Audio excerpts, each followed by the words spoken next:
অন্তর্বর্তীকালীন সরকারের ১০০ দিন পূর্তি উপলক্ষে জাতির উদ্দেশ্যে ভাষণ দিয়েছেন বর্তমান অন্তর্বর্তীকালীন সরকারের প্রধান উপদেষ্টা ডক্টর মোহাম্মদ ইউনূস। আজকে তিনি ভাষণে বলেছেন যে নির্বাচনের ট্রেন যাত্রা শুরু করেছে, আর থামবে না। দেশের স্বাধীনতা সংগ্রামের শহীদদের প্রতি শ্রদ্ধা জানিয়ে গত জুলাই আগস্টের বিপ্লবের শহীদদের স্মরণ করেন প্রধান উপদেষ্টা ডক্টর মোহাম্মদ ইউনূস। তিনি বলেছেন নির্বাচনের ট্রেন যাত্রা শুরু করেছে, এটা আর থামবে না। রোববার ১৭ই নভেম্বর সন্ধ্যা ৭টায় জাতির উদ্দেশ্যে ভাষণে এসব কথা বলেন প্রধান উপদেষ্টা। অন্তর্বর্তীকালীন সরকারের ১০০ দিন পূর্তি উপলক্ষে তিনি এই ভাষণ দেন। প্রধান উপদেষ্টা ডক্টর মোহাম্মদ ইউনূস বলেন, কিন্তু যেতে যেতে আমাদের অনেকগুলো কাজ করে ফেলতে হবে। এই ট্রেন শেষ স্টেশনে কখন পৌঁছাবে সেটা নির্ভর করবে কত তাড়াতাড়ি আমরা তার জন্য রেল লাইনগুলি বসিয়ে দিতে পারি, আর তা হবে রাজনৈতিক দলসমূহের ঐক্যমতের মাধ্যমে।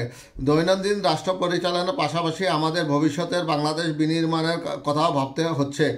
আপনারা সবাই জানেন আমাদের সবচাইতে গুরুত্বপূর্ণ কাজ হচ্ছে একটি অবাধ সুষ্ঠু নির্বাচন আয়োজনের মধ্য দিয়ে নির্বাচিত সরকারের কাছে দায়িত্ব হস্তান্তর করা। আমরা রাজনৈতিক দলগুলোর সঙ্গে আমাদের নিয়মিত যোগাযোগ অব্যাহত রেখেছি। বিভিন্ন ইস্যুতে তাদের মতামত নিয়ে যাচ্ছি।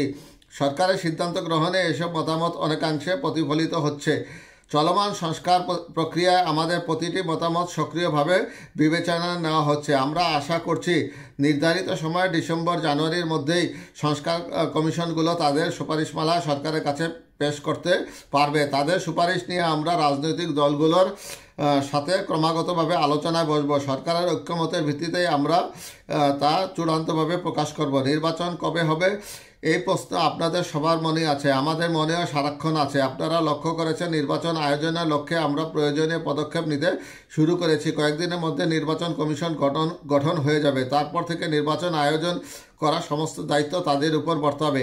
নির্বাচন কমিশন ভোটার তালিকা হালনাগাদ সহ আরও কিছু কাজ শুরু করে দিতে পারবে, যা একটি অবাধ নির্বাচনের সাথে সরাসরি সম্পৃক্ত। প্রথমবারের মতো প্রবাসী বাংলাদেশিরা পোস্টাল ব্যালটের মাধ্যমে যাতে তাদের ভোটাধিকার প্রয়োগ করতে পারেন সেক্ষেত্রেও সরকার কাজ করছে। তবে আমরা মনে করি না যে একটি নির্বাচন কমিশন গঠন করে দিলেই নির্বাচন আয়োজনে আমাদের দায়িত্ব শেষ। রাষ্ট্র ব্যবস্থায় সংস্কার আমাদের এই সরকারের অন্যতম অঙ্গীকার। আপনারাই আমাদেরকে এই ম্যান্ডেট দিয়েছেন। যে 6টি সংস্কার কমিশন আমরা শুরুতে গঠন করেছিলাম তারা ইতিমধ্যে তাদের কার্যক্রম অনেক দূর এগিয়ে নিয়েছে। বিভিন্ন গণমাধ্যমে আপনারা তাদের কার্যক্রমের আপডেটও দেখেছেন। কয়েকটি সংস্কার কমিশন ডিজিটাল প্ল্যাটফর্মও গঠন করেছে।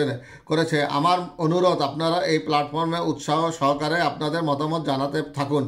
প্রথম 6টি সংস্কার কমিশনের মধ্যে একটি হলো নির্বাচন কমিশন সংস্কার। নির্বাচন অনুষ্ঠানের জন্য এই কমিশনের সুপারিশ মালা অত্যন্ত জরুরি। তাদের প্ল্যাটফর্মে যান, আপনারা মতামত খোলাখুলিভাবে তুলে ধরুন। আপনি দেশের মালিক, আপনি বলে দিন আপনি কি চান, কিভাবে চান। নির্বাচন নিয়ে আপনাদের সকল বক্তব্য বিনা দ্বিধায় বলতে থাকুন, সবার মনের কথা তুলে ধরুন। আমার অনুরোধ, সংস্কারের কথাটাও একই সঙ্গে বলুন। সংস্কারকে পাশ কাটিয়ে যাবেন না। নির্বাচনের কথা বলার সঙ্গে নির্বাচন ও অন্যান্য ক্ষেত্রে সংস্কারের কথাটাও বলুন। সংস্কার হলো জাতির দীর্ঘমেয়াদী জীবনী শক্তি। সংস্কার জাতিকে, বিশেষ করে আমাদের তরুণীদের নতুন পৃথিবী সৃষ্টির সুযোগ করে দিবে। জাতিকে বঞ্চিত করবেন না।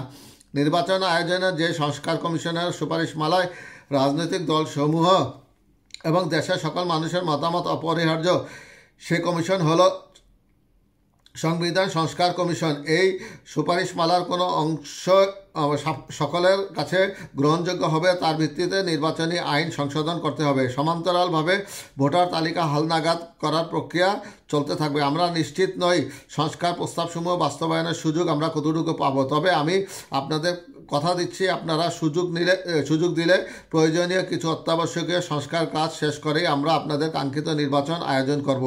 ততদিন পর্যন্ত আমি আপনাদের ধৈর্য ধারণ করার অনুরোধ করব। আমরা চাইব আমরা যেন এমন একটি নির্বাচন ব্যবস্থা সৃষ্টি করতে পারি যা যুগ যুগ ধরে অনুসরণ করা হবে। এর ফলে সাংবৎসরিক রাজনৈতিক সংকট থেকে আমাদের দেশ রক্ষা পাবে এবং প্রয়োজনীয় সময়টুকু আমি আপনাদের কাছে চেয়ে নিচ্ছি।